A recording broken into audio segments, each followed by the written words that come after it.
Welcome to Alternating, where we're discovering good movies, one bad movie at a time. I'm your host, Robert Jarosinski. Across from me is my wife, Carrie Jarosinski, talking about our top 5 transformations, actors and actresses who went above and beyond transforming themselves for the role. We've been on a little bit of a extended break. Is that right, Care? Yeah, we have.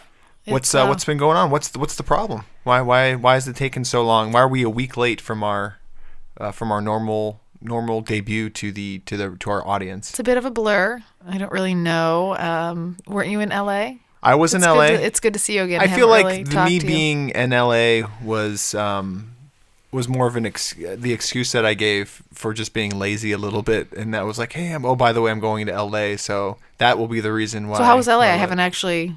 No, we actually haven't talked about it. It has been a blur. Was it fun? It was fun before. Well, the reason why it's been a blur is I think while it's only mid-April, I feel like we had some nice weather. It's like the start of summer, and when summer kicks in, if you're parents of kids, I guess everybody's a parent of a kid, maybe if that holds true, right? Not necessarily. Not necessarily. Okay, parent of non-kids, of no kids. That's true. That could be. But you know that summer is.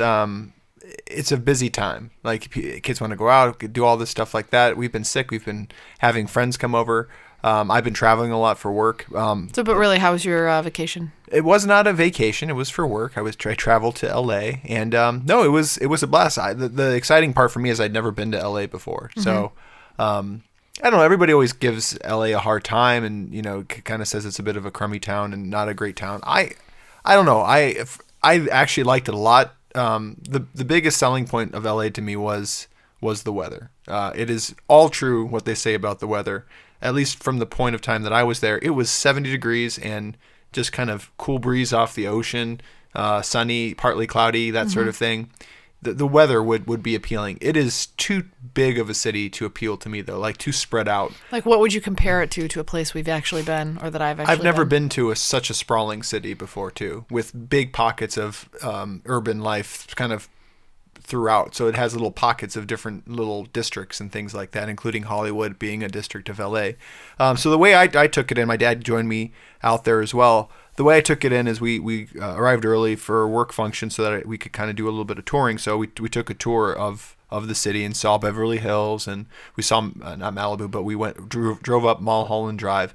And this is important because as a movie fan, this is where the magic happens in movies. Like, this is where the movie industry is, and likely always will be. And the reason it moved out, what I came to learn was because of the weather, because of the sunshine. The film industry before it moved to LA was all in New York City, but when you're relying so heavily on natural light and good weather, what better place to house the movie industry than Los Angeles? And had a couple premieres out there when I was there. I didn't have a chance to go to them, but I saw Game of Thrones TV series on HBO was premiering for their April release, and they had the stars out, and people were just lined up. They were premiering the new Huntsman movie, the new Snow White kind of sequel, or I guess it's a prequel, and then Captain America: Civil War.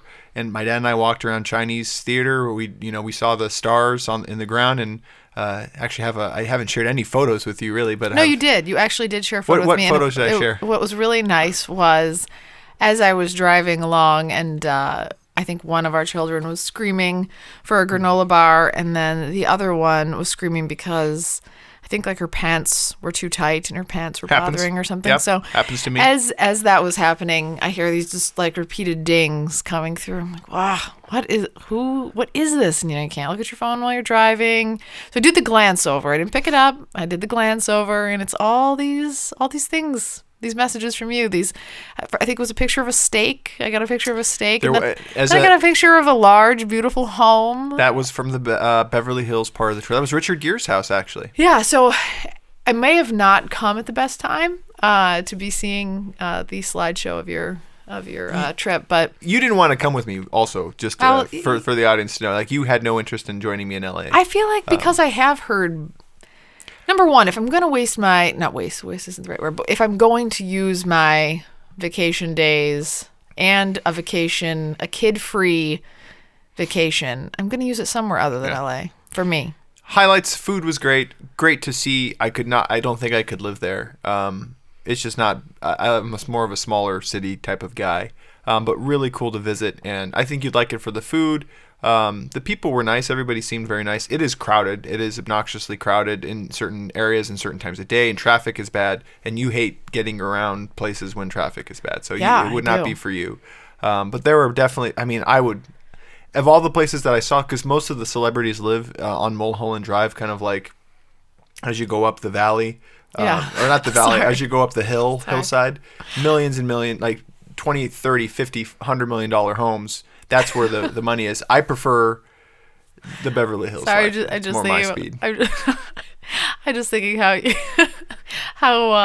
like, oh, you know how I don't like driving in traffic because I don't like all the distractions and things going on. Sure. So when today I was pulling into our driveway, and our neighbor Emily was outside, and she had said something to me. I got a little Did you run one of her children over? No, I may have clipped the mirror on the way in. Not my car. I was in my don't car. care then. Yeah. But I was just laughing, thinking about how I'm not a big fan of No, traffic. you're terrible at multitasking. It's the multitasking, but it's also, it's the distraction. So I was laughing because... I feel like you're used to just me driving us places, too. I feel like that's also part of it, too. No? No, I don't know. So you just kind of lose that skill set I think I was kind of still thinking about something I was going to say to Emily, and then I just took the turn a bit. Like just a teeny clip. But so right. I'm not moving to LA. So well, let's get into our top 3 worth mentioning. We had an extra week to watch more movies. I took advantage of it. I didn't. I think I have the wrong number in here. See, this is how unprepared I am. I think I saw 14 movies in 3 weeks, which is a pretty good pace. Almost about 5 movies a week. I think I'm at 7. Okay, that's pretty good for you. So a lot of them I think we saw together. You were like bragging to me, although we don't usually talk about much, but the thing that you did say is that I saw a bunch of movies without you. When I said a bunch, I said I saw like a movie. That's awesome. But it was because I was under pressure last week thinking we were doing it, and I had to have another one somehow in there that I did. So top 3 worth mentioning. These are movies that we've seen over the last since the last episode. Which are we picked the ones that we think are the ones worth talking about the most. They could be great movies. They could be terrible. We share them from worst to first, and then we might even decide not to share one in particular and kind of save it to assign it to the other person or rec it to the other person. Based on that, I'm pulling a late audible, by the way. I have this stuff written down. I have one that I'm going to not be prepared to talk to, but it's kind of made its way to my top 3 worth mentioning. Okay. Is it going to be number 3? No, it's actually going to take out number 2, and number 2's moving back to the 3 spot. We'll get there. Okay. But I don't think we're going to, I'm guessing no overlap at all. One. No, I say one. back. I say one. We'll have one. We'll have overlap. one. Okay. I'll agree with you. All right. What's your number 3? So my number 3 is Hunger Games, Mockingjay, Part 2. Now we have 2 overlaps, both we in do? the 3 spot. I moved it back to number 3. Interesting. So here's the thing for this movie about me. I kind of want to talk about it more broadly across the whole spectrum of all the Hunger Games movies because I was really excited about seeing this movie because I was really big into the book series. And then we even were listening like a book on tape for a bit. Like I don't like to read. That was like my compromise. Was like, all right, I'll read this book, but wasn't that Catching Fire though? It was the second one. No, it was the first. Oh yeah, because we had seen the first movie and I was like, I'm into it. I'll read this, but not really read it, but I'll listen to it. But we'll listen to it on tape. And yeah. So I actually enjoyed the first movie, and I think I really enjoyed the first and second movies. Then leading up to when we thought we were going to watch the part 2 of the third movie, I watched the part 1 of the third movie. Now you've lost everybody. I know. Say names. Mockingjay, Catching Fire, or Hunger Games. So Mockingjay I watched more recently because I thought, okay, I'll watch that leading into Mockingjay Part 2. And then there was this huge gap of time where I didn't watch it. But Mockingjay Part 1 was a little bit weaker too. I think it was a slippery slope into cruddery. I think it went downhill for me. And the third one for me... No, it was not slipping. It was crap. Part 2 to me was just crap. I thought it was bad too. Couldn't talk about it. And I was upset because I was wanting it to be so good. I didn't like the way it ended. And I have so much to talk maybe offline now that we can talk about it because I just have so many problems with just not anachronisms, but just issues, plot holes. Yeah. And things that just upset me with how it ended. And it was a lame ending, and it didn't end how I wanted it to. There were just so many things wrong with it for me. I don't mind the circumstances of the ending for the wrap of how things end. I didn't even but like not that. the relationship. I did not like the relationship choice. You wanted to go the other way? Um, I mean, I did.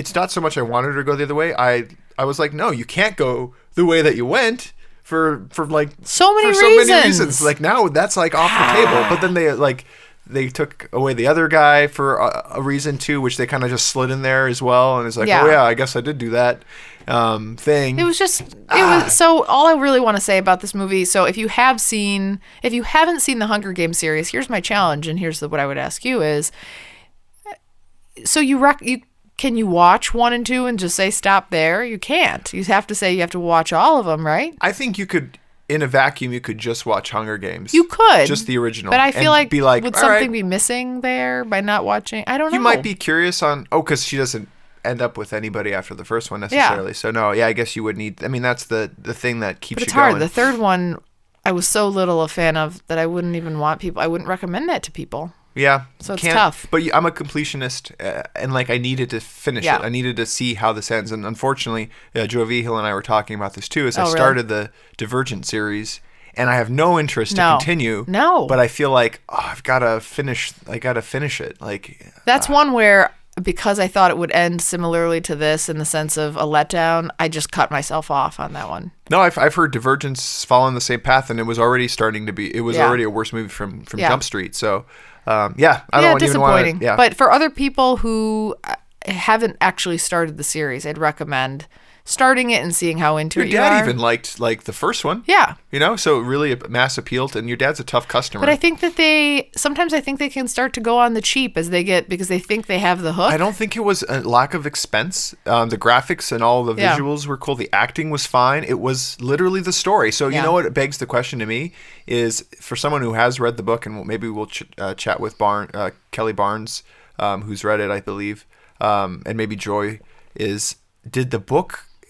Did it hold true? Like, does the movie hold true to the book? Because there were so many issues I had. Yeah, so many issues. Holes. Yeah. So, we'll check in. So that was was that your 3? Okay. We were locked in at 3. So my number 2 was my mystery movie. Oh, wow. In which... So you're not going to wreck it to me?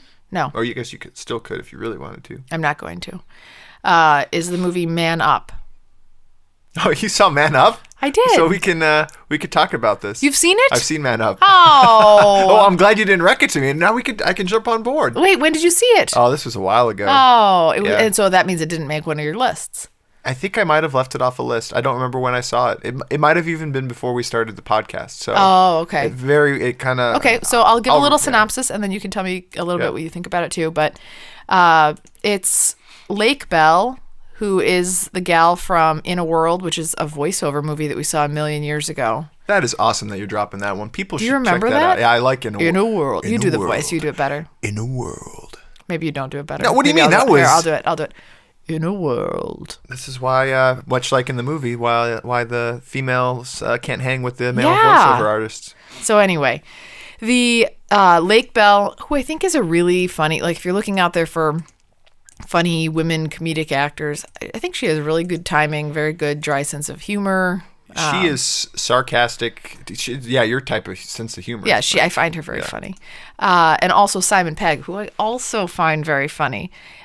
He was in Mission Impossible, and he also played Scotty in Star Trek. Yeah, people probably know him from Shaun of the Dead. Yeah, I never saw that. Is that good, though? Well researched. Yes, you would. I think. Would I like it? So here's what I was going to say about it. It gets a really high rating. It's an 8.0. It's so funny. Is it? What's the thing behind Shaun of the Dead? It's like seriousness occurring, dark comedy, because it's obviously there's zombies occurring. Oh, see, I didn't know that.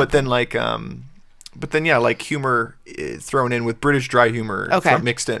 I'm going to check that out. Pretty amusing. So, because I really like him. I think his timing and his comedic timing is really funny. I saw it before our podcast. If you don't know who he is, you should look him up. He's kind of funny looking. He's got this red hair thing going on, kind of bearded, red-haired man thing. He's self-deprecating. I like his self-deprecation. And I believe that's who he is in real life. I think so, too. I think he is who he is in a lot of his roles. And I think I would just like to hang out with him. Yeah. We'll call him. And then... I saw it before. You had. I saw it before our podcast started, which is why I didn't so I'll be curious to see. So it's Lake Bell plays this woman who's kind of a bit frumpy, beer guzzling, sandwich eating, kind of mid-30s single woman who she wants to meet. Did you identify? Did you identify with her? On some levels, maybe, as you're looking at me in this frumpy sweatshirt. Yeah, all what's missing is the sandwich. This is, we're trading wine for beer, beer for wine. Yeah. Wow. Just goofing. It's been a long week. Anyway, so then she is out and she is like, let me try to think. She's on a train and she encounters this woman who recommends that she reads this self-help book. And then she hands it to her and then doesn't realize that the woman on the train is going for this blind date and that the indicator that of who she is this book. So it's this chance thing where she and Simon Pegg meet. It's the wrong blind date. Obviously, they go off and all of everything that ensues from that and their interaction, and he doesn't realize throughout the duration of the movie that this is the wrong woman. I thought it was really classically funny. The premise is sweet. It's sweet. Like, it's a very cool premise. But very dry and crude. Yeah. Like crude, dry, dark romance. But more, you know why it's crude? You say crude and not polished because, you know what? It's probably closer to real life than... It's not Hollywood, How to Lose a Guy, which I like How to Lose a Guy in 10 Days. Don't tell anybody. But, you know what I mean? Like, that's polished. Like, these people are not real people. Just real date. But, like, real this is date, like real life, like you said, frumpy, and she's like, warts and all on both sides. Right. And, like, real conversations and, like, maybe how you would actually talk to someone on a date.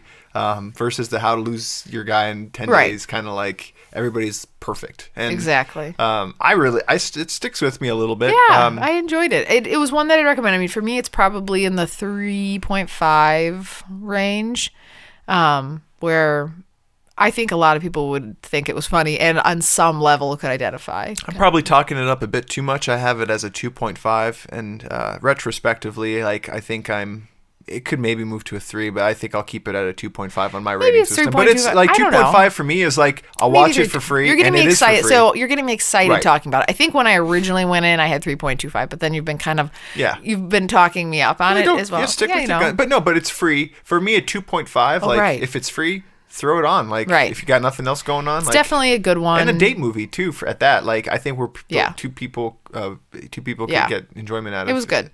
Like you're. Laying in bed like, hey, what do we watch? Like, boom, there it is. Awkward date movie.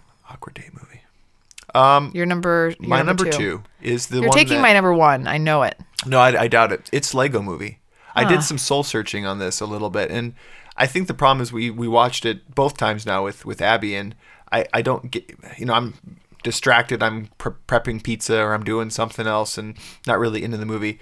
It is really more catered for myself and for adults, even more than Abby. And Abby didn't get it or really didn't enjoy it. I mean, she likes the song and there's aspects of it that, Mr. Business, she talks about, Lord Business. She sings the song. So she's into it from that perspective, but it's just such a funny movie. And then, when I posted that we were watching it, what sealed the deal, and I shouldn't be influenced by this as much, but we just had a ton of people write in. Mike Garrigan said A Little Too Good. Carolyn Zielinski, one of our favorites. Kelly Barnes, everything is awesome. Carolyn Zielinski again, everything is awesome. Talk about an earworm. And then Joy V. Hill added some graphics as well from the movie and said she loves it as well too. I think I need to watch it again because, like you, every time I've seen it, I've been distracted and doing other things. So I'm sure I've missed so much of the humor. And I think that's what it is. There's humor embedded in it, like little things that they say or that's happening in the background. Well, we're the Lego era too. Right. I mean, we are the Lego era. Well, now it's not that it has. We're still in the Lego era, but that was the really cool toy when we were younger. I mean, that was that was it. I mean, I do like the tie-in with the world outside of the Lego world, kind of, and the son dealing with the father. There's aspects, but I think we just need to watch it, much like Inside Out. I just need to watch it in private without kids and just really take it in quietly with you or something like that. So, that's the one that supplanted The Man from U.N.C.L.E., which I saw on the plane, which is a nice, cute little espionage 60s kind of Bondish movie with Henry Cavill and Armie Hammer. So it supplanted that. But yeah, I really like Lego Movie. It worked its way up to my number two spot. How about number one? So our number one is going to match if our stats are right. Yes. You picked Snowpiercer. I picked Snowpiercer. You have to pick Snowpiercer. Yeah, but I'm wondering, like, are you pressured to have this up here? Like, you really enjoyed it? Do I look like a person that feels pressure? No, you usually don't cave. You don't cave to my pressure, but you cave to other people telling you. That's factual, but that's not what this is. Yeah. If I look at the list of the things that I had, most of the ones that I've seen in the last couple of weeks are cartoons, and the other was my rec. So for those who joined, maybe not that I didn't. It's number one for a reason for me of those, but at the same time. Well, and this one was one that was the reason why it was potentially a wreck for you last episode. It was Laurel Hose who proposed this to you, and you picked Edge of Tomorrow as your rec. But then you said after we closed the episode down, you said, you know what, I'll just watch both. I said that? Yeah, you said, you know what, I was trying to be cool. Both. Yeah, did it feel like I was being cool? Felt like you were cool. Mike Garrigan also sent his love for the movie. Don't sway me. I'm going to tell you my review of it. Don't sway me. Tell us a little bit about the movie. So, Snowpiercer. I've said many times before how I like my dystopian, apocalyptic, the thing I have there. So this falls in line with that, where it's set in 2031, and I don't know if you know this. Do you remember this from the movie? Where it's they're going out and they're doing some sort of experiment in order to counteract climate change or global warming, and it goes clearly awry. You find out very early in the movie that the world is eradicated, basically. Yeah, it's covered in snow. Like it's like super cold. Right. Like, you can't go outside. Can't survive. Yeah, the only survivors are the people that are on this train. So you find out that there's this group of people, maybe, I don't even know how many, maybe a couple hundred, few hundred people are on this high-speed train that travels the world, and it breaks down then into what evolves in the system where it develops class systems of there's only a certain number of supplies, and there's only a certain number of resources on the train, and how do they continue to evolve, and how do they continue to keep people alive over time. I love stories like that. Mm-hmm. So that's where it was definitely good for me. Is it Jacques Schaefer? What else has he done? Jacques Schaefer. Who's the Jun Ho Bong? I believe it's a Korean Oh, you director. told me that. Yeah, I'm wrong. You told me that was one of her. What else? It's a gentleman. What else have they done? I don't know who Schaefer is. They've done a lot of non-English movies, foreign movies. I thought, was this had they done anything else that you had known? Nothing that I've seen. I don't believe. Maybe you told me that when we were watching the movie. But no, it's a first-time English debut, and yeah, it's just a fantastic movie. Like you said about class systems, and like what's interesting is what you find in it, like that they both need each other to survive, and that's true to any class system where you have those on top and those on bottom. That, like, you can't disrupt it. Like, there's a system. There's a system in place, and where you're dependent on one another to survive. So characters. Why am I blanking on the girl with the teeth? Oh, Tilda Swinton. Swinton. Big Dwayne Jarrell, who visited on the show. Yeah, Tilda Swinton stole the show. Dwayne Jarrell loves this movie as well. He's a big Tilda Swinton fan, but she stole the show. Yeah, she's super scary. Yikes. She committed to her role as kind of the enforcer of the engineer of the train, who's and at then the main guy. Chris Evans, always and good.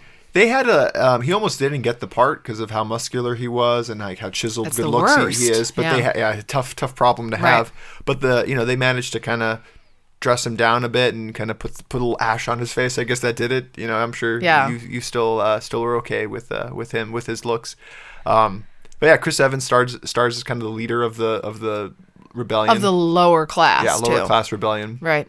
That's kind of where the movie takes off, is they've kind of had enough. Yeah. And they've tried rebellions in the past, some more successful than others, but it always ends up the same. It's like, it gets restored. And much like Hunger Games, kind of a similar type of scenario too. It's like you have this class that, they make these movies where, it seems like such a hyperbole on life, but really it's not. Yeah. And so they're extremes, but the extremes help. They're extremes that help point out, real life situations. Yeah, I don't even think that it is that extreme. I mean, and I'd love for people to watch this movie and see if they think the same. In that I don't think it's that extreme. In that I think that's applicable in I think society today. what you like about it is too is the same reason you like movies like or shows that we're watching, the zombie show, Walking Dead. People push to extremes. Yeah. And that how class, do you react? That class, the lower class, was pushed to some extremes in some tough situations. That really that's the I always quote the line from the movie. But that one really sticks out to me. It's like, no, I'm not going to say it because it'll ruin it. But yeah, I think, and I typically like a more challenged class being the one that can, compete, or the one that can kind of stand up or rise up kind of movies. So this is a good one. I recommend people checking it out. Yeah. Well, I saw a couple movies in theater. I did see Batman versus Superman: Dawn of Justice. Actually, I saw 2 movies in theaters that were 2 out of my top 5 most anticipated movies for the year. Batman versus Superman: Dawn of Justice. Was it crap? It was crap. I told you it was going to be. So I'm just going to call this out. Rewind to my. I picked Captain America. You did, and everything I'm hearing is that you picked wisely. I picked this because it needed to succeed in order for the franchise to have any type of just any shot at survival. And I'm still going to go see all of the Justice League movies. Batman versus Superman did not do it for me. And Who plays Superman? Henry Cavill, who's just the best looking guy I've ever seen in my life. Is he the one from White Collar? No, that's Matt. I feel like he should play Superman. They look alike. They look similar. Do they? So you won't be disappointed when you actually go see Man of Steel. Man of I'm Steel, gonna look much him up. Better movie. Yeah, much. So say his name again. Henry Cavill, Cavill. Okay. And you'll see that he's like a more broad-jawed Matt Bomber.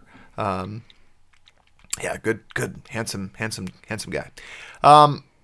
Yeah, a lot of problems with Batman versus Superman. Took itself way too seriously to me, and I've read articles kind of defending both sides, but overwhelmingly, it's I feel like it's definitely leaning towards taking itself too seriously and then trying to do way too much, and being too dark, and I don't know, just a lot of problems. I won't give away any of the good acting. The effects weren't great for me. The tone of the movie wasn't right. Took itself too seriously. So that was. He's okay. He's pretty good. He's all right. All right, good. Not for you. He's all right. Yeah. You should see him in The Man from U.N.C.L.E., which is the other movie that got displaced. But he was pretty sharp in that movie. Okay. The other one that I saw, another one of my top 5 most anticipated, which was actually I think number 5 on my top 5 most anticipated, Midnight Special. This is the movie about the son who has some sort of powers, and a dad who's on the run from the government, and also it's almost like a cult that's trying to get this child back as well, too, for reasons. That was a good movie. Okay. That was a very good movie. Same director as Mud. With Matthew McConaughey, which you loved. Which I really enjoyed a lot. This is him having a little bit more budget to work with, and I saw this in Los Angeles, which was really cool. We saw Who's in that one? Who's in what? Who's in this movie? It's Michael Shannon and Joel Edgerton. Not big names, and Kirsten Dunst, actually. You just pulled those off the top of your head. I did, just out of the top of my head. I am not prepared, as prepared as I usually am for this, but it's worth seeing. I don't know if people should necessarily pay money to see in theater, but I saw it at the ArcLight in Los Angeles. So another cool reason about Los Angeles, at the ArcLight, it's a kind of a boutique movie theater. They gather interviews with directors, and they play the director interview after the credits roll. So you got a little bit of insight into the director, who's probably about my age. Mm-hmm. I'm glad I didn't go into filmmaking. This guy's just a brilliant person. I could not even begin to compete with someone who has really vision. Good that you just decided to opt for this podcast. Yeah, this is. I feel like it's the next step. Yeah. Like it's right up there. It's close. Midnight Special, great tone, great movie. Would I like it? I think you would. I think you'd think it's a little bit maybe slow. I don't know. I think you would like it. I don't think you would think it's a great movie. Okay. I think it's, and I like Boyhood slow. I think it's not that slow. It's a good movie. I think it's a good movie. It's not a great movie. I think I preferred Mud in retrospect. But I'll still go see whatever, and I'm blanking on the director's name. This is it's terrible that I don't have this ready.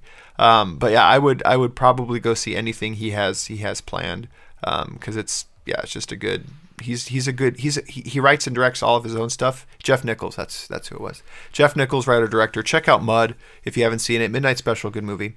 Head into our break.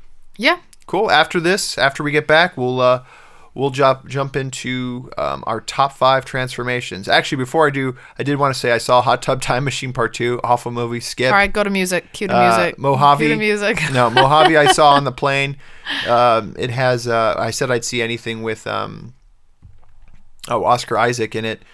That was okay. Frequently asked questions about time travel I saw by myself. That was all right. The Walk, kind of a miss on The Walk, about the guy who walked between the Twin Towers. All Creatures Big and Small, cartoon about Noah's Ark, and then I mentioned The Man from U.N.C.L.E. Anyway, when we get back from a break, top 5 movie transformations. Catch you then.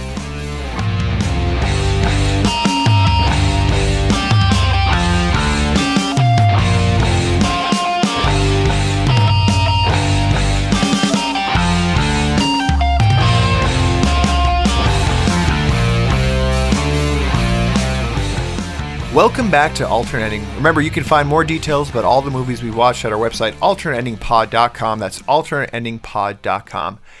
We're back with our top 5 movie transformations. So, Carrie, as always, what was your criteria for transformations? I'm a little nervous that mine's different than yours, but... So you don't anticipate any overlap here? No, I meant my criteria. What was your criteria? That they transformed their appearance in the movie. Yeah. I mean, otherwise it's just acting. Okay. Right? I mean, to me, like, acting is trying to get into the role of a person or a character or something like that. But for me, a transformation physically is where you've gone above and beyond the, like, oh yeah, you got the quirks down, or you're doing a voice. But there's other transformations too. So that's where I got a little hiccupy like, What's Eating Gilbert Grape? That's a transformation for Leonardo DiCaprio to play the character. That's what I'm saying is there are those but did you go with those kinds? No, I went with physical transformations. All right, that's what I did. Because, like I'm saying, acting is doing that. That's what acting is. But acting does not necessarily state like that I need to gain or lose or, cut off. But I also didn't want to have 5 movies where somebody just did a good job losing weight either. Well, I don't have movies. I have actors. That's what I mean. Actors. And we'll get into a little bit more why I've picked certain folks. So, all right, who's your number 5? My number 5 is the 2000 movie Castaway. So your with Tom Hanks. Tom Hanks, which I was getting to. He's in my honorable mentions. So you've seen it. Yeah. Actually, I don't have him honorable mentioned, but really? Yeah. You meant to though? Maybe. I really loved this movie when it came out. Saw it in theaters when I was... So you're picking movies or you're picking his transformations? It's the same thing. No, movie it's different. And Tom Hanks in his transformation in that movie. But are you picking it because of the movie or are you picking it because of his transformation? Because of his transformation. Okay. Don't give me that. So this is a movie where Tom Hanks is in a plane crashes and lands himself on an island for 5 years, and it's the physical transformation that he goes through over the course of that, in which time he, I think, loses something like 50 pounds, and they actually had to take a year off from the filming of the movie in order to allow him the time to actually lose the 50 pounds. I feel bad for a guy like Tom Hanks, because you look at a lot of these other whippersnapper actors, and they're probably like, just give me a couple weeks and a Diet Coke every day, and we'll go into this with one of mine later. Do you feel like that was the right approach versus vice versa? Like, shouldn't he have started out skinny and filmed all that stuff first, and then, like, don't you feel like it was harder going the other way? Because I read that, and I remember them saying, like, oh yeah, they waited a year so he could grow out his hair and lose 50 pounds. It was like, why don't you start with that look first? Rather than gaining. So he was so much bigger. So isn't it harder to lose the weight? I would think so. It's harder to grow your hair out. Maybe he's regretting that. Maybe you should have told him if you had called. Well, every other character that I read, like, who did something similar, where they had a movie where they had to play like, they filled in reverse. They did it reverse. They did the buff or the skinny first, and then filled out. Yeah, because usually that'll be only losing. Because so he had to also gain all this weight too, because he was bigger than he was, kind of thing for his normal stature. So, yeah, I remember that being one of the first, because again, I saw very few movies, but at that time, one of the very first transformative movies that I had seen. And it's just how he survives on an island. I think everybody should see it. I think it's a good movie. It's with Tom Hanks and Helen Hunt and Wilson. And I think it was a great at the time, a great survivor movie. Very, very little in the way of lines in the movie.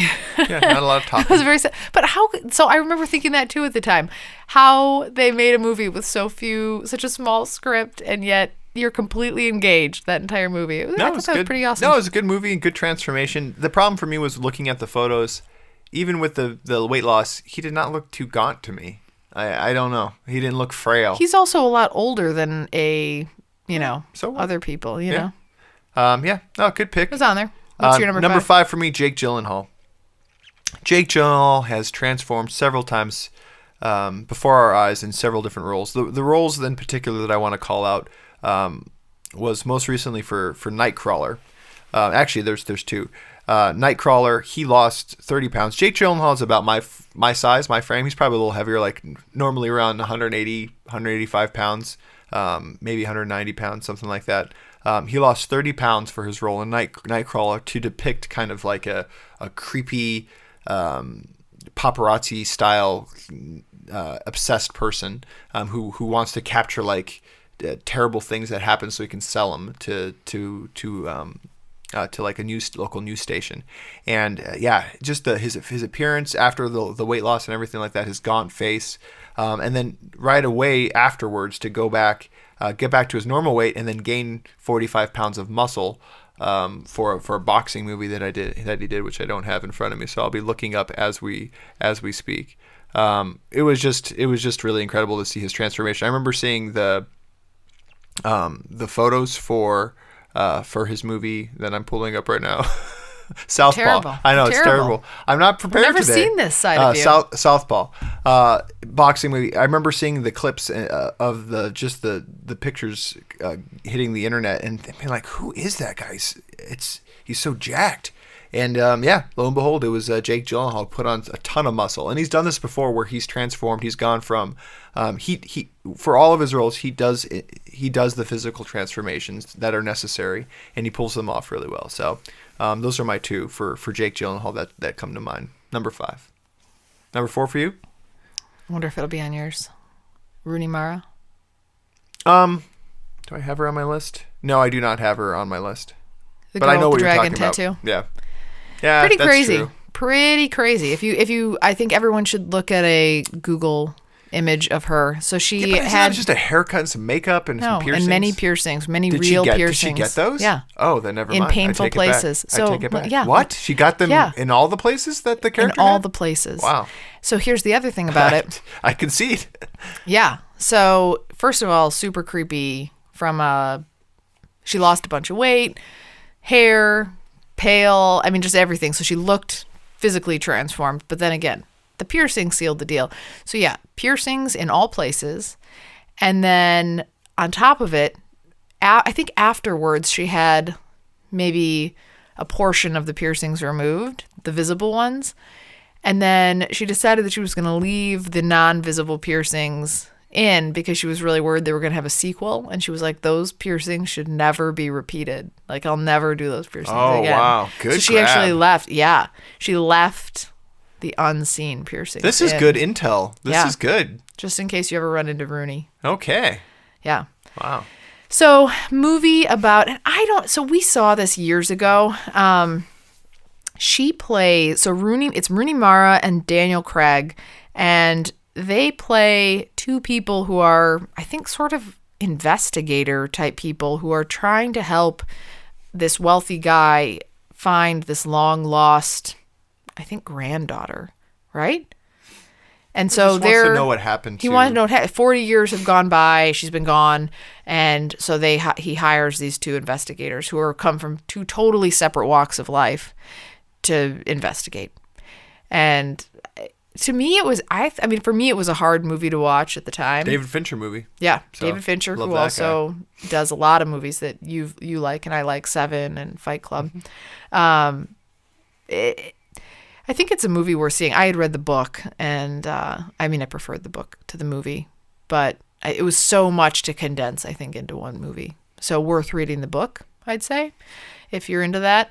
But otherwise, I would say it's worth watching. Good. No, I like that movie too. Oh, good pick. I had not known that. I did not know that about the piercings. That would have sealed the deal. it. So yeah. that would have maybe moved her up to top 3 for me. Instead, number 4, coming in now a little soft. Matt Damon. Soft's the word because he's gone through some weight gains, weight losses. This is an early one that I feel like this shows his commitment to physical transformations for role. This is before his star began to shine in Hollywood. For a movie called Courage Under Fire. Have you ever seen Courage Under Fire? I have. Meg Ryan, and I think I forget who's investigating. Is it Denzel Washington? But Matt Damon plays a character. Matt Damon, again, about my frame, 6'1", 6 feet, I believe, 180 pounds, we'll call it. Lost 50 pounds for a scene that lasted maybe a minute. This was before Good Will Hunting? I think so. I'll have to check. You're asking me tough questions. You keep telling me about it. Courage Under Fire is the name of the flick you will be looking at. If it's before. Yeah, it was Denzel Washington, so that's good. But yeah, he basically has like a 2-minute scene that he got down to about 130, 140 pounds for. And going back and looking at the photos of him, yes, you can really tell. And then only just a few years later, he had to get back to his regular weight, and then he gained 30 pounds for a movie called The Informant. Not a great movie, but again, the paparazzi were all over him because he did not look well. I know he's a favorite of yours, but the way he was looking for The Informant with his mustache and 30 pounds overweight was not a good look for Mr. Matt Damon. And then just a few movies later, he lost the 30 pounds for The Informant, and then gained 15 pounds of muscle for all of his this movie called Elysium, which takes place in a dystopian future as well too, where he's all jacked and ripped too. And so it just shows that he can kind of go through the whole. And that's kind of what I was looking for all my picks, is people who can go both ways, or who have gone both ways, and the gaining and the loss many times. So that's my pick for number 4. Did you find out if it was before or after? It was 1 year before. Oh, so it was before. Yeah. So it was before he really kind of hit But the he stage. had a couple of things. He was in Mystic Pizza. Yeah, he was in Mystic Pizza. I need to rewatch that with... I think he was in School Ties, too, before that, if I recall. School Ties came before. And then, he got buffed for Bourne Identity as well, too. And he's... the new Bourne movie that's coming out, too, he looks great. He's been looking good in general lately. He's peaked again. He's re-peaked. Re-peaked. Yeah. That's a good word. Yeah. Oh, Mystic Pizza was his first movie? He was the steamer. Field of Dreams? I don't remember that. I don't either. I'm going School to Ties rewatch all these. that's the one where I really remember him, because he Who was... was he in Field of Dreams? I have no idea. It says baseball fan at Fenway Park. So see, isn't that kind of amazing, though, that it starts somewhere? Yeah. He was a fan, and then here I remember him in School Ties is where I really remember him, because he played the bad kid. All right. So the next one I have 3 you for have on your list for sure is Matthew McConaughey. I do not. He's on my honorable mentions. In Dallas Buyers Club. And I also chose that because... This is going to be funny. Of Jared Leto? Why is it funny? That's why it's funny. Why is it funny? That's my number 3. So we have the co-stars of Dallas Buyers Club. Oh. But I went Jared Leto. Did you not pick Jared Leto anywhere on your list? I sort of did. So that's why I picked the movie, and then I kind of linked the two. And I'll after you talk McConaughey, I'll tell you why Leto trumps McConaughey.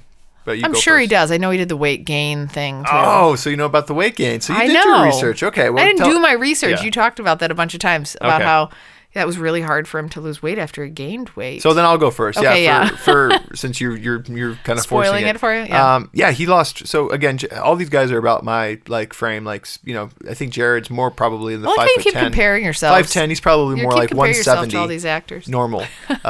So he probably got down to about 130 for Dallas Buyers Club, which is just sick. And when you look at some of his still pics of him kind of preparing for the role, it shows.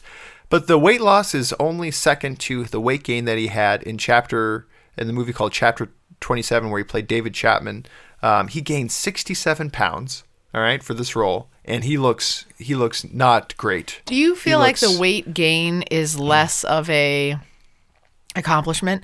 I could easily gain 67 pounds. Let me tell you why it's hard. I think it's easy to do it, but the risks that you get. So he got gout.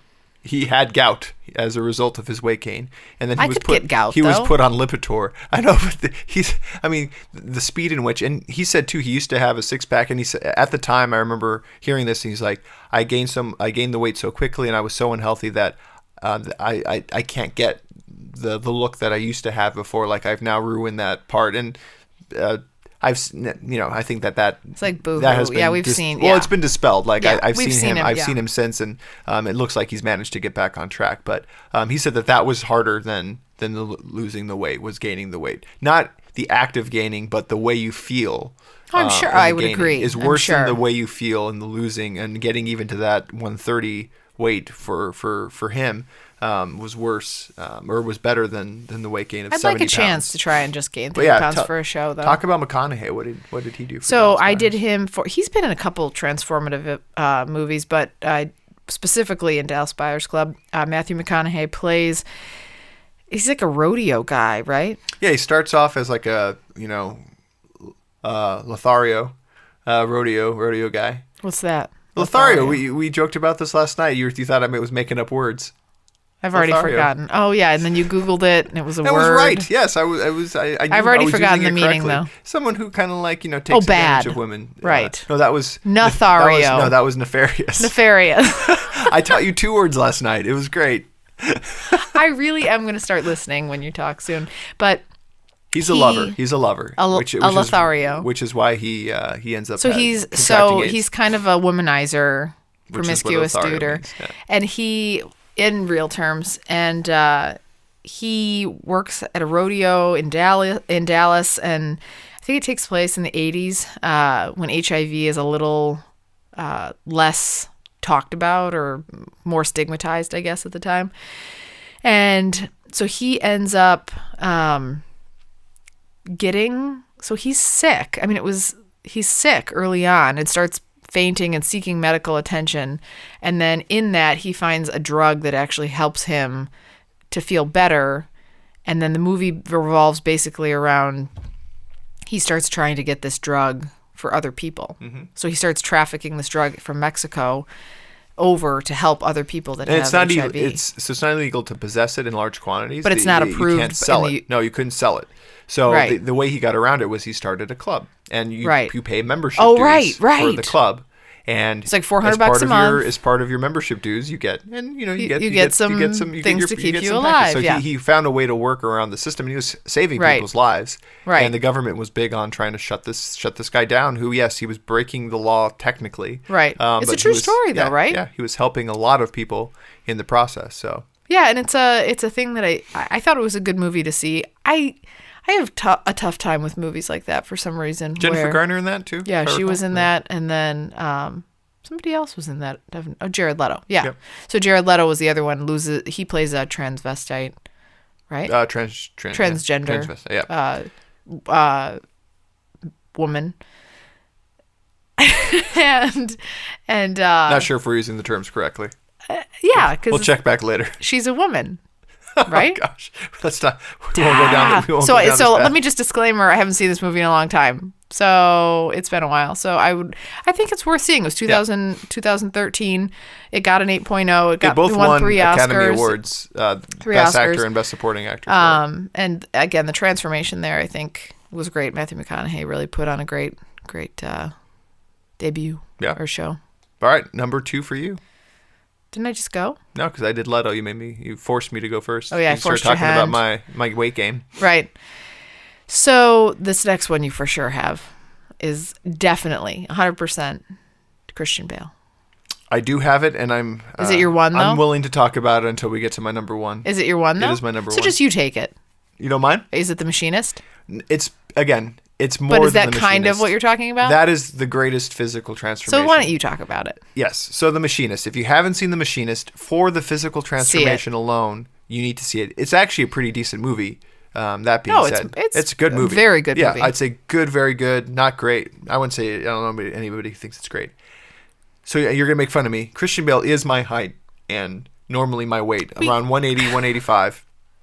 He lost 63 pounds, got down to 121 pounds. Didn't I remember when we saw the movie years ago, you saying something like he had a Diet Coke and an apple every day or something? It was just an apple. Just no Diet Coke. Because you want that glucose spike from the Diet Coke. Yeah. He was down to an apple a day, and he would have kept going, skinnier, but doctors told him to stop because they thought he was near death, like that he was just dying. You're dying right now. So who are you that you're okay? So what type of person are you that would forego your health for something like that? A method actor like Christian Bale. I agree, but are you a weirdo in real life a little bit? Part of it is, and I mean, you can tell in his acting. If I don't even know if he's acting or if he's just hallucinating. The role that he's playing hallucinates because he's so skinny. Right. And he was hallucinating, like he could barely make it through takes. So talk about the movie a little bit. That's what it's someone who suffers narcolepsy. He can't sleep for a year. He hasn't really had a good night's sleep for over a year. And you don't really know why. You kind of get into the details. It's a twister. It's a twister. I like it. It's good. I really like it for that reason. But yeah, he's also suffering weight loss as well as part of that, just because not being able to sleep, he can't eat, he's lost his appetite, that sort of thing. The synopsis doesn't do it justice. It's worth seeing. It's hard to describe. Just Google Machinist and Christian Bale and look at the pictures and tell me you don't want to know what the heck is going on. Yeah. But this is why he makes my list. I did some math and I tracked a couple of his movies over the course of about a 5-year span. Okay, so again. He started his career around 178 pounds in American Psycho. That's his kind of natural weight, American Psycho. Okay? Kind of like you. Kind of like me. It is. It's my weight. He's a much better pre-Thanksgiving, better looking physique than myself. But he gains 5 pounds of muscle for Reign of Fire. Okay, then drops the 63 pounds for The Machinist. Then the movie immediately following The Machinist is Batman Begins. So he needs to get from 121 to 190 pounds of muscle. Which is also like you. But okay, now you're getting ahead of yourself. Then, back to 190, okay? One of the next movies he does, Rescue Dawn, gets back down to 134. Wait, so what was Rescue Dawn? Rescue Dawn is a movie about a POW. So he plays a prisoner of war in Vietnam, or I think it's Vietnam. So again, super gone. 134, so not necessarily 121. If you're this person, though, this is what you like to do. No, I don't think he likes to do this. I think he is just this good. So then, let me continue. You know what's after Rescue Dawn? Let me guess. Dark Knight has to get buff again. Yeah. So from 134 back to 190, muscle, and then you know what he does after that? Fighter. Back down to 145. You're mocking me. I am. But this is ridiculous. Talk about yo-yo. Yeah. Yo-yo so diet. 145, and then you know what he does after 145? Let me guess. Bruh. Dark Knight Rises. Gets up to 200 pounds of muscle. Oh my gosh. And then after that, just to make it intriguing, then he can show you that he can do weight gain as well. He loses weight. No. He gets up to 240. So imagine me at 240. Let me say it. It's for the movie where his shirt is open. And it's our poster. Yeah. What is it? American Hustle. Oh, yeah, American Hustle. To 240. So it's me at 240. Is that the one with Leonardo DiCaprio? No Leonardo. Bradley Cooper's in it. Oh, Jennifer right. No, he's pretty epic when it comes to that. He's taken it to a whole new level. So I'm curious if this is your number 2, what your number 1 is then. No, that is my number 1. Oh. That's why you let me go first. Oh, right. So you're spent. Are you spent? No, I have one more. Oh, you have one more. Okay, then you go. You go with your number 1. But can I say one more thing about The Machinist? So if we've talked about this before, if you've seen another movie, if I had to liken it to another movie, would you compare it a little bit to Memento? Yes. And so if you've seen Memento and you liked that style of movie, I think you'd really like this movie. It is a very similar style. Not as good as Memento, but very similar. Yeah. Similar type of style movie. Absolutely. If you haven't seen Memento, go see Memento. Yeah, right away. All right. Stop listening to this podcast. Go watch Memento. So did I take your number? You still have a number 2. I have a number 2. Who does number? We've done that joke. I know it's not even a joke. It's just every time you say number 2, I have to say that. So my number 1 is the biggest transformation of all time. Christian Bale? Again, no. You have him twice? Just guess. See if you can guess it. I'll give you you're going to pick a lady. $1,000. You're going to pick a lady. You're going to pick Charlize Theron. Not from Monster, because I've never seen that movie. But you're picking Charlize Theron? No. Right. I will give you $1,000. Hilary Swank. If you get, can I finish my deal? Renee Zellweger. So I'll give you $1,000 right now. Okay. If in one guess you can guess the movie and/or actor or actress, $1,000. Hilary Swank, Boys Don't Cry. There was $1,000 on the line. I've never even seen that movie. Okay, I don't know. What did you pick? Robin Williams. Oh my goodness, Mrs. Doubtfire. You know, can we sidebar before you go into Robin Williams? I should have said Robert Downey Jr. in Tropic Thunder. No. Is what I said, because you know how good Robert Downey Jr.'s transformation was? So good that you didn't realize it was Robert Downey Jr. until like he rips off his lips and no one knows what wipes movie his you're face. talking about. I just right said now. Tropic Thunder. I said it twice. No one's seen that movie. Everybody has seen Tropic Thunder. Everybody has seen Tropic Thunder. I don't think that it's many a people very have. popular movie. No, it is a very popular movie. I don't think everyone knew that was Robert Downey Jr. What's absurd that you didn't know it was Robert Downey Jr. until the very end, and you're like, "Oh, Rob, it's Robert Downey Jr."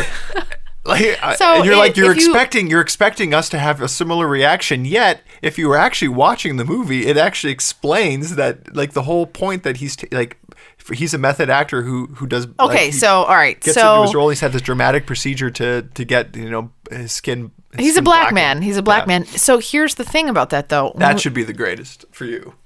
I thought about it, but it was not a great movie, on number one. And number two, it's a hilarious movie. Great I movie. feel like part of the distraction was the fact that your friend next to me was eating a large pot pie in a theater. That was not that movie. Yeah, it was. No, that was Star Trek. No, it was the pot pie.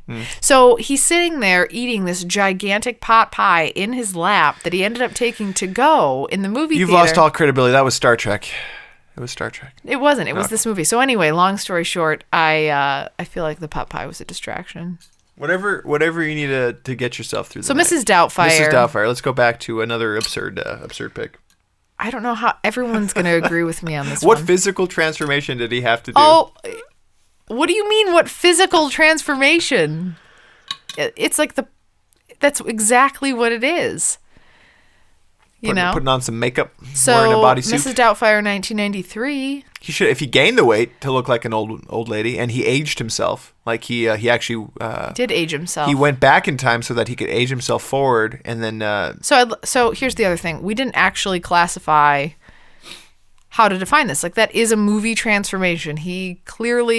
Robin Williams clearly transformed himself into another character. So he is in a divorce situation, and he disguises himself as a female housekeeper to spend time with his children while in the custody of his former wife, who is played by Sally Field. So that movie was one of the better movies of my childhood. Loved it. Had it on every type of method that you could watch a movie on. And when will it be right to show Abby this movie? I don't know. Let me think. There are some swears.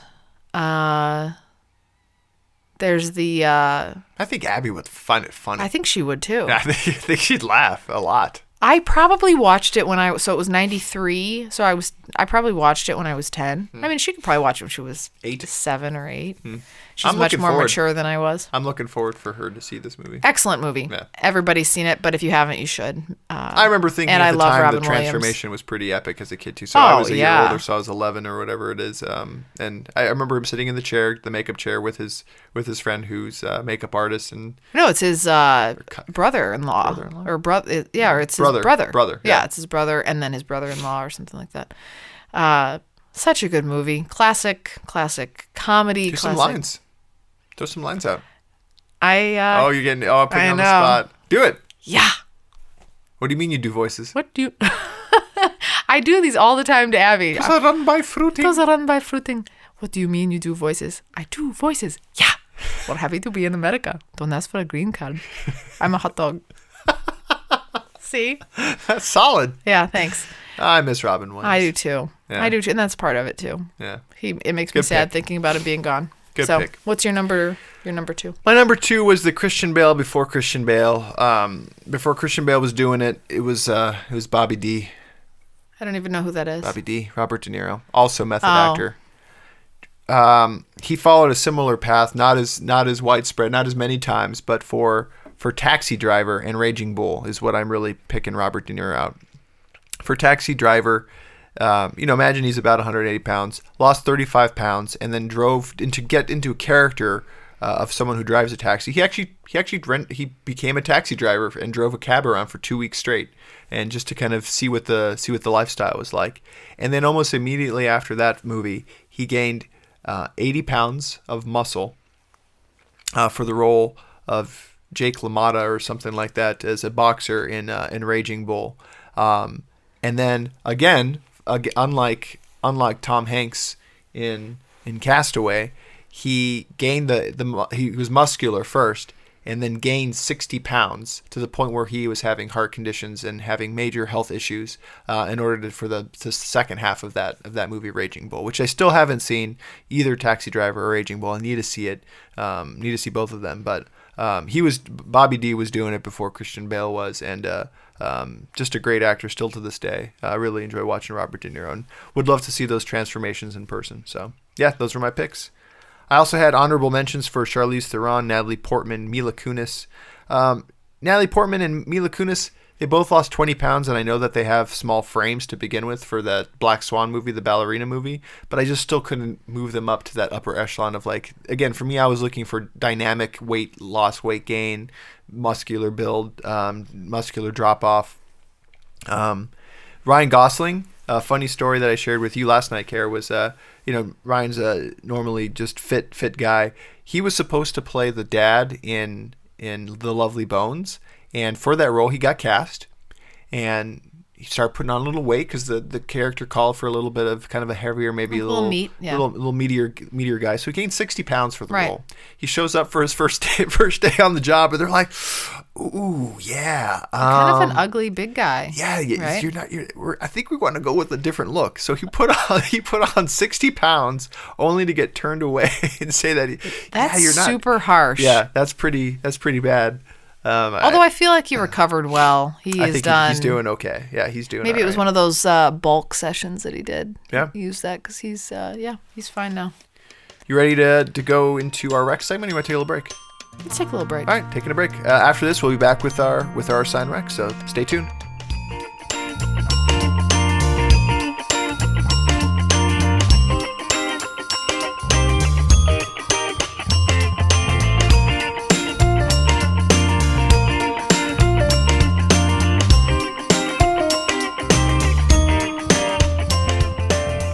Welcome back to Alternate Ending. We're back for our rec segment, our final segment of the night.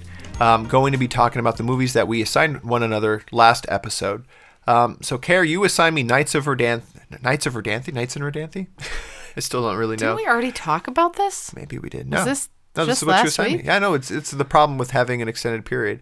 And then I assigned you, or you assigned yourself, I guess, technically, Edge of Tomorrow. So, what did you think of Edge of Tomorrow? It was good. Yeah? I had low expectations. Why? Because of Tom Cruise? Or yeah, sci-fi? I don't like Tom Cruise in general. Okay. Because I know you're also not a big sci-fi person, but I wonder. I like some sci-fi. It has to have a certain edge. I don't like I usually don't like red. I don't like where aliens are the excuse for things. So I liked Signs. I like alien movies, but I don't like that being all these things were happening. Oh, it was aliens. The end. Kind of thing. And that's not what this movie was. So this movie was Tom Cruise, Emily Blunt, Bill Paxton. Tom Cruise plays a military officer who's brought in to address this alien war, basically. And he's a bit of what's a really negative word? A putz, or like a... He's an egocentric and doesn't want to get involved, like, kind of person. Doesn't want to actually get to the front lines. He wants to be on the clean side of war. So he wants he wants to be this decorated officer that doesn't actually do any of the dirty work type guy. And it turns into a scenario where it's a groundhog. He's an opportunist. Yes, yeah. He wants to be glorified in this war, but he doesn't want to do anything. Right. So he goes out, and the movie starts, and you realize he's gotten looped into this sort of Groundhog Day-esque alien movie where he continues to go on and start to fight. He has to fight in this war against his will, and when he does, he goes out and he realizes that, with each day, different things happen. All the same things happen, but so he sees different parts of the day, and then they start over and stuff like that. So you kind of see it was funny. and it was interesting, and it was kind of nice seeing Tom Cruise play a character that was such a loser. It was off type, which is why I thought you might like it, because I know you're not a Tom. It's a 7.9.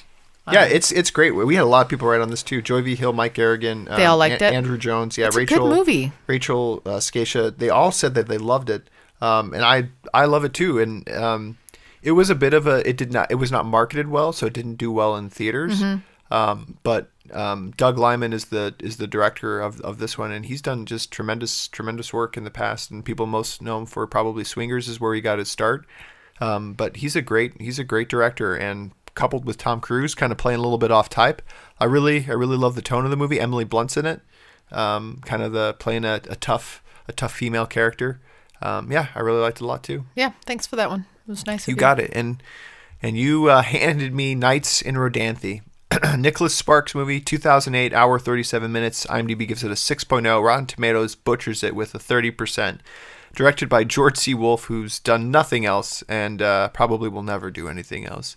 Written by Nicholas Sparks, as I said. It's about a doctor who is traveling to see his estranged son Sparks, or traveling to see his estranged son, and to make amends with a certain situation that he's been a part of. He meets an unhappily married woman who's kind of guest hosting or guest taking caretaker of this inn in North Carolina on an island in North Carolina. The setting is beautiful. Everything's nice. For a Nicholas Sparks movie, though, like really thin. Like I didn't buy their relationship at all. Like, so you saw this with your mom. Like, did you guys like it together, or did afterwards you guys talked like, oh yeah, this is one that we'll always remember? No, I would never say that. No. This is probably one of the worst Nicholas Sparks movies I've seen. He's actually had some real poopers though out there. No, right, and this one is it's really like bottom. Oh, okay. Bottom of those for me. Like Dear John wasn't great. But no, that's what I was gonna say. I think I might have preferred it. Really? Yeah, I think I might have. And like Diane Lane is in this. Richard Gere, a young James Franco plays the son of Richard Gere. I just didn't like. You didn't connect. I didn't like. I was like, so what? Like I don't. Like, yeah, I enjoyed Diane Lane's performance more, and I guess I identified more with her situation a little bit more.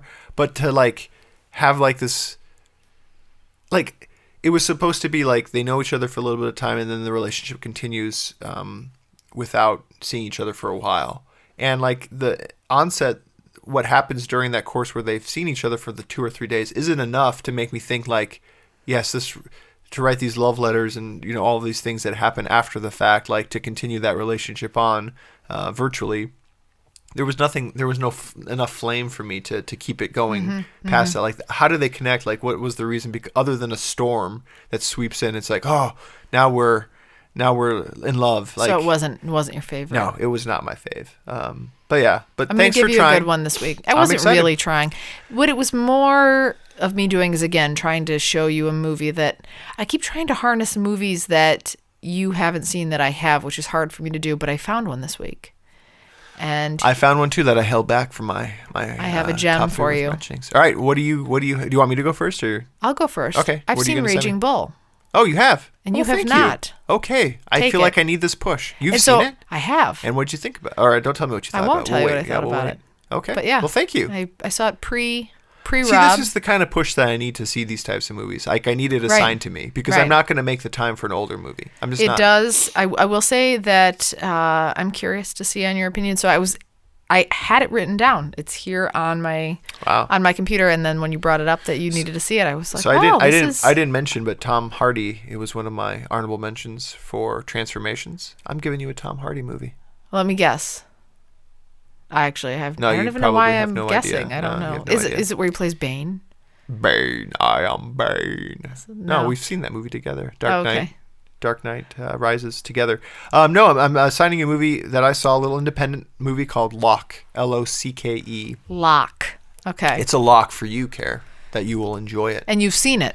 This was part of the movies I saw. I held it back because I enjoyed it so much, and I was like, you know what? Well, don't tell me that. Oh yeah, I shouldn't influence you. No. Maybe I didn't like it. Didn't you? Oh, you hated it. Anyway, want to thank a couple people. Want to thank Mike Garrigan, MikeGarrigan.com for all the music that you guys have been listening to today, as well as being such an avid listener of the show. Check out our social media stuff, guys. Facebook page, like it if you don't mind. Twitter, follow us on Twitter. A review. Yeah, do a review. Do a review for us on iTunes if you don't mind. If you're subscribing to our podcast, take the time, write a little love letter to us. We'll read it. alternatingpod.com. Our next show, we haven't talked about this a little bit. Things have been getting a little crazy here. We're not going to start commit to any particular time frame, but we're going to be doing top 5 fantasies as our next episode. Hopefully, we'll get to the show in the next month or so. But as I mentioned before, at the top of the episode, things get a little crazy in the summertime, and it's difficult to find the time, especially on weekends, to record. So we'll get to it as soon as we can. The show's not going away, but top 5 fantasies. Thanks to Joy V. Hill for recommending that suggestion. Looking forward to that. And until then, stay well, everybody, and we will talk to you later. Bye.